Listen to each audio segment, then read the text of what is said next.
Hello friends and students. आज हम देखेंगे सेमेस्टर 3 के सिलेबस के अंतर्गत net national product at factor cost NDP at factor cost. ये देखेंगे एक टॉपिक और दूसरा टॉपिक हमारा है जीडीपी एट फैक्टर कॉस्ट।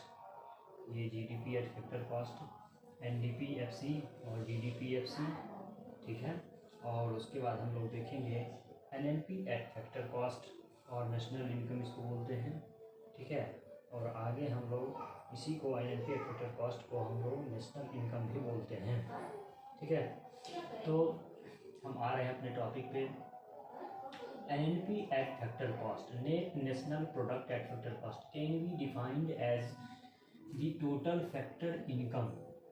ये टोटल क्या है? फैक्टर इनकम, यानी जो हमारे फैक्टर ऑफ प्रोडक्शन है, फैक्टर ऑफ प्रोडक्शन है, जैसे land, labour, capital and entrepreneur, उससे जो इनकम हमें प्राप्त होते हैं उसको फैक्टर इनकम बोलते हैं। Earned by factor income earned by the factors of production while working with in domestic territory of a country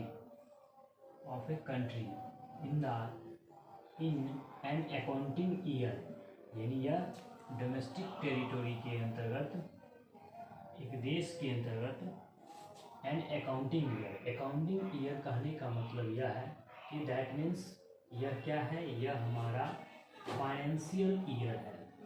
इसको फाइनेंशियल ईयर बोलते हैं, जो इंडिया में 1 अप्रैल टू 31 मार्च है, ठीक है। 1 अप्रैल से 31 मार्च, इसी को बोलते हैं फाइनेंशियल ईयर। ये ऑब्जेक्टिव में क्वेश्चन एग्जाम में पूछे जा सकते हैं कि फाइनेंशियल ईयर 1 अप्रैल से 31 मार्च में, ठीक है। ये हो गया, यानी इसको हम यानी किसी देश के अंतर्गत 1 वर्ष के दौरान, यानी 1 वित्तीय वर्ष के दौरान फैक्टर ऑफ प्रोडक्शन से जो हमें टोटल फैक्टर इनकम अर्न किए जाते हैं वो हमारा एनएनपी एट फैक्टर कॉस्ट, ठीक है। तो एनएनपी एट फैक्टर कॉस्ट, तो ये हो गया एनएनपी एट फैक्टर कॉस्ट को हम लोग लास्ट में देखेंगे। एनएनपी एट फैक्टर कॉस्ट क्या है? Net national product at factor cost, यानी यहाँ पे आए लास्ट में, और इसी को हम लोग बोलते हैं नेशनल इनकम भी बोलते हैं, ठीक है। तो एनएनपी एट फैक्टर कॉस्ट को नीचे आएंगे, बीच वाले को हम लोग बाद में देखेंगे, पहले नीचे आए, इसमें आए। इसमें क्या है? एनएनपी एट फैक्टर कॉस्ट और नेशनल इनकम, इसी को हम लोग नेशनल इनकम, राष्ट्रीय आय भी बोलते हैं, ठीक है। यानी साधन लागत पर शुद्ध राष्ट्रीय उत्पाद। NNP at factor cost is the sum total of net domestic product at factor cost and net factor income from abroad. ये हमें अभी समझ में नहीं आएगा, इसके लिए हम लोग पहले चलते हैं यहाँ पे एनडीपी पे, ठीक है। यानी एनडीपी, एक होता है एनडीपी एफसी और एक होता है एनएनपी फैक्टर कॉस्ट। दोनों में अंतर क्या है? यहाँ पर डी है, डी मतलब हो गया डोमेस्टिक मतलब घरेलू, और यहाँ पर हो गया नेशनल, ठीक है। इसको बोलते हैं नेशनल, ठीक है। डोमेस्टिक से नेशनल होने के लिए हमें क्या करना पड़ेगा? एक्सपोर्ट और इंपोर्ट को जोड़ना पड़ेगा, ठीक है। एक्सपोर्ट और इंपोर्ट को, यानी एनडीपी एट फैक्टर कॉस्ट में यहाँ पर हम जोड़ दे रहे हैं NFIA, यानी net factor income from abroad. ये क्या है? ये हमने पिछले क्लास में चर्चा किया था कि जो NFIA है ये क्या है? ये हमारा एक्सपोर्ट माइनस इंपोर्ट है, ठीक है। तो यदि पिछले क्लास का आप लोगों ने क्लास स्टडी किया होगा तो उसमें हमने बताया कि net factor income from abroad क्या है। यदि उसको आप लोगों ने नहीं किया तो पिछला स्टडी कर लें, उसी में यह कॉन्सेप्ट है हमारा, ठीक है। नहीं तो समझ में नहीं आ पाए, ठीक है। तो एनडीपी एट फैक्टर कॉस्ट, अब हम टॉपिक पे आ रहे हैं एनडीपी एट फैक्टर कॉस्ट, यानी एनडीपी और एनएनपी समझ में आ गया। ये डोमेस्टिक से नेशनल हो गया। कैसे हो गया? क्योंकि नेशनल कराने के लिए हमें एक्सपोर्ट और इंपोर्ट को ऐड करना पड़ेगा, ठीक है। अब एनडीपी एट फैक्टर कॉस्ट को हम लोग देखते थे एनडीपी एट मार्केट प्राइस, ठीक है। मार्केट प्राइस क्या है और फैक्टर कॉस्ट क्या है? यहाँ पर फैक्टर कॉस्ट है और यहाँ पर मार्केट प्राइस एमपी है, इसको समझना पड़ेगा। ये है क्या? ये दो कॉन्सेप्ट बहुत ज़रूरी है नेशनल इनकम को समझने के लिए। तो इसमें हम क्या करते हैं? एनडीपी एट मार्केट प्राइस में नेट इनडायरेक्ट टैक्स को हम घटा देते हैं, यानी जब मार्केट प्राइस में नेट इनडायरेक्ट टैक्स को घटाएंगे तो यही हमारा कहलाएगा एनडीपी एट फैक्टर कॉस्ट। और नेट इनडायरेक्ट टैक्स क्या है? तो नेट इनडायरेक्ट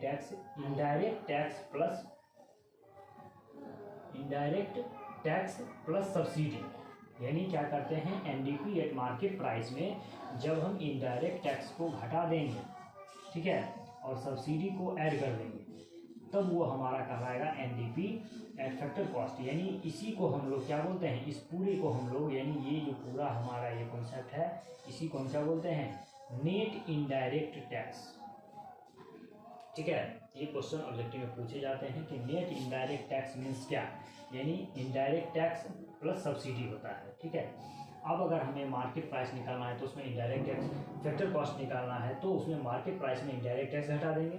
ठीक है, यहाँ पे अब यदि हमें यहाँ पे ये हो गया। अब हमें समझना यह है कि why indirect taxes are deducted, यानी इनडायरेक्ट टैक्स को डिडक्ट क्यों किया जाता है, क्यों घटाया जाता है इनडायरेक्ट टैक्स को। इसको जो हम घटा रहे हैं वो क्यों घटा रहे हैं, क्योंकि in the calculation of NDP the value of goods and services at market prices are taken into consideration which includes indirect taxes. यानी मार्केट प्राइस में क्या इंक्लूड होते हैं, हमें बेसिक समझना है कि मार्केट प्राइस में ही इनडायरेक्ट टैक्स शामिल होते हैं। यानी जो लिखा रहता है गुड्स एंड सर्विसेज पे कि इंक्लूसिव ऑफ ऑल टैक्सेस, यानी वो सब क्या है, इनडायरेक्ट टैक्स हैं, और वो किस में शामिल है, मार्केट प्राइस में। और फैक्टर कॉस्ट क्या है, फैक्टर कॉस्ट आगे हम लोग देखेंगे, पहले मार्केट प्राइस यानी which includes indirect taxes. Market price में होते हैं, इंक्लूड्स होते हैं indirect tax. Hence entire market price is not received by factor of production, so indirect taxes are deducted from market price. यानी क्या करते हैं, मार्केट प्राइस से इसको डिडक्ट कर देते हैं इनडायरेक्ट टैक्स को। ठीक है, तो for calculating the value of factor cost, यानी फैक्टर कॉस्ट के वैल्यू को कैलकुलेट करने के लिए क्या करते हैं, मार्केट प्राइस में से हम इनडायरेक्ट टैक्स को घटा देते हैं। अब ये why subsidy is added, subsidy किसे दिया जाता है, सब्सिडी फार्मर को, प्रोड्यूसर को, इंटरप्रेन्योर को दिया जाता है। वो क्यों दिया जाता है, वो इसलिए दिया जाता है ताकि वो प्रोडक्शन के लिए क्या हो, वो मतलब उन्हें आगे बढ़ने के लिए वो सब्सिडी दी जाती है, ताकि वो फैक्टर ऑफ प्रोडक्शन में लगे रहे, कंटिन्यू उसे कर सके आगे। Generally government provide subsidy to the producer और distributor so that commodity may be sold at lower price, यानी लोअर प्राइस देती है, क्योंकि हाई प्राइस देगी तो कोई भी जो है फार्मर, प्रोड्यूसर, डिस्ट्रीब्यूटर उसे नहीं ले सकेंगे, नहीं उसको बेच सकेंगे, नहीं उसे एक्सेप्ट कर पाएंगे। In this case market price becomes lower to what factor of production actually get. Hence for calculating actual factor income subsidy amount is added in market price. ठीक है, मार्केट प्राइस में क्या करते हैं, इसको हम ऐड करते हैं। ठीक है, इसलिए हम इसको क्या करते हैं, ऐड करते हैं सब्सिडी को, क्योंकि ये फैक्टर ऑफ प्रोडक्शन के पार्ट है, इसलिए क्या करते हैं, सब्सिडी को ऐड करते हैं किसमें, फैक्टर कॉस्ट में। इसलिए ऐड करते हैं क्योंकि सब्सिडी है क्या, सब्सिडी फैक्टर कॉस्ट का पार्ट है। यहाँ हम लोग देखेंगे कि सब्सिडी क्या है, सब्सिडी हमारा रिलेटेड किससे है, फैक्टर कॉस्ट से, जबकि हमारा जो इनडायरेक्ट टैक्स है, ये इनडायरेक्ट टैक्स है, यह हमारा रिलेटेड है किससे, ये हमारा रिलेटेड है मार्केट प्राइस से। ठीक है, तो ये मार्केट प्राइस में ही इंक्लूड होगा और ये फैक्टर कॉस्ट में ही इंक्लूड होगा। यानी फैक्टर कॉस्ट जब हम निकाल रहे हैं ना, तो इसलिए क्या कर रहे हैं, यहाँ पे सब्सिडी को प्लस कर दे रहे हैं, और जब मार्केट प्राइस यदि हम निकालेंगे तो उसमें हम सब्सिडी को, इनडायरेक्ट टैक्स को हम प्लस करेंगे। ठीक है, यानी समझ में आ गया, यानी एनडीपी फैक्टर कॉस्ट में सब्सिडी ऐड होंगे और मार्केट प्राइस में इनडायरेक्ट टैक्स ऐड होंगे। तो यहाँ तक क्लियर है हमारा, ये हो गया। अब नेक्स्ट है GDP, gross domestic product at factor cost, यानी जीडीपी को देखना है फैक्टर कॉस्ट पे क्या होता है। GDP FC is the sum total of factor incomes. ये क्या है, GDP FC is the sum total of factor income. Factor income क्या, तो रेंट से जो प्राप्त होते हैं, लैंड के बदले रेंट से, इंटरेस्ट, इंटरेस्ट क्या, कैपिटल से जो हमें इंटरेस्ट प्राप्त होते हैं, इंटरप्रेन्योर से जो प्रॉफिट प्राप्त होते हैं, और जो लेबर से वेजेस प्राप्त होते हैं, इसी को हम क्या बोलते हैं, फैक्टर इनकम्स, जिसकी चर्चा हम लोगों ने यहाँ पर भी किया था कि फैक्टर इनकम्स, ये है factor incomes generated with in domestic territory, यानी डोमेस्टिक टेरिटोरी के अंदर of a country along with consumption of fixed capital, यानी ये इंपॉर्टेंट टर्म है, consumption of fixed capital during a year कहने का मतलब इसको हम फाइनेंशियल ईयर भी कह सकते हैं, फाइनेंशियल ईयर, जिसकी चर्चा हम लोगों ने यहाँ पे किया था कि ये 1 अप्रैल से 31 मार्च होते हैं।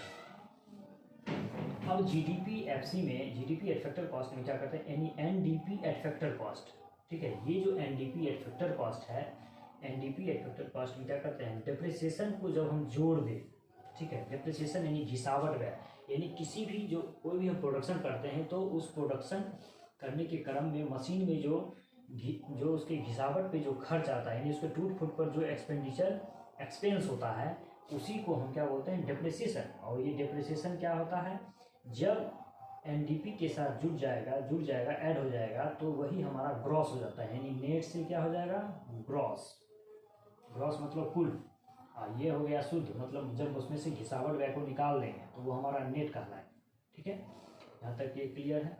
अब इसी का उल्टा यदि हम कैलकुलेशन करें तो NDP एट फैक्टर कॉस्ट को यदि निकालना चाहे इस फार्मूला से, तो GDP-FC में, GDP एट फैक्टर कॉस्ट में से क्या करेंगे, डिप्रिसिएशन को घटा देंगे, तो हमारा NDP एट फैक्टर कॉस्ट कहलाएगा। यानी इसको हम हिंदी में बोलेंगे साधन लागत पर शुद्ध घरेलू उत्पाद, और ये हो गया साधन लागत पर सकल घरेलू उत्पाद, ठीक है। अब आइए हमारा नेक्स्ट टॉपिक है net national product at factor cost, NNP eight factor cost. NNP eight factor cost को ही हम लोग क्या बोलते हैं, नेशनल इनकम, राष्ट्रीय आय बोलते हैं। यानी इसमें क्या है, NNP eight factor cost is the sum total of net domestic product at factor cost and net factor income from abroad, NFIA, जिसकी चर्चा हम लोगों ने यहाँ पे किया है, यानी एक्सपोर्ट में से इंपोर्ट को घटा देते हैं, ठीक है। तो NNP एट फैक्टर कॉस्ट और national income is the sum total of factor income generated with in domestic territory of a country along with NFIA during a year, ठीक है। यानी NFIA को क्या करते हैं, इसमें ऐड करते हैं, एक्सपोर्ट ऐसे इंपोर्ट को घटा देते हैं। तो यहाँ पर हम देखें नेशनल इनकम को हम इस रूप में भी प्रेजेंट कर सकते हैं, rent plus wages plus salary plus interest plus profit, एक ये हो गया।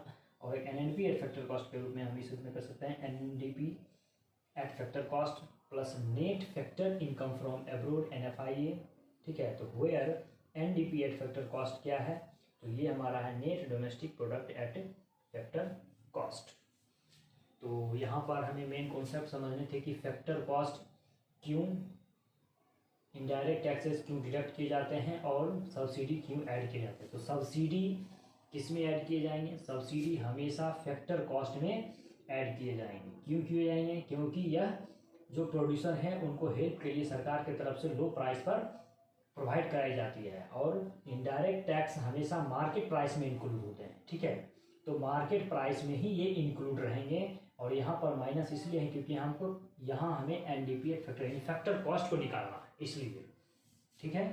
तो एक ये हमारा टॉपिक समाप्त हुआ, और ये हमें general competition, banking, railway, SSC, BPSC, UPSC में भी यहाँ से क्वेश्चन पूछे जाते हैं कि फैक्टर कॉस्ट और मार्केट प्राइस, इससे रिलेटेड हमें फार्मूले पूछे जाते हैं, जिसको हम और एक्सप्लेन हम नेक्स्ट टॉपिक में फार्मूला को करेंगे। यहाँ पे हमें ये समझ लेना है कि फैक्टर कॉस्ट क्या है, मार्केट प्राइस क्या है, ठीक है।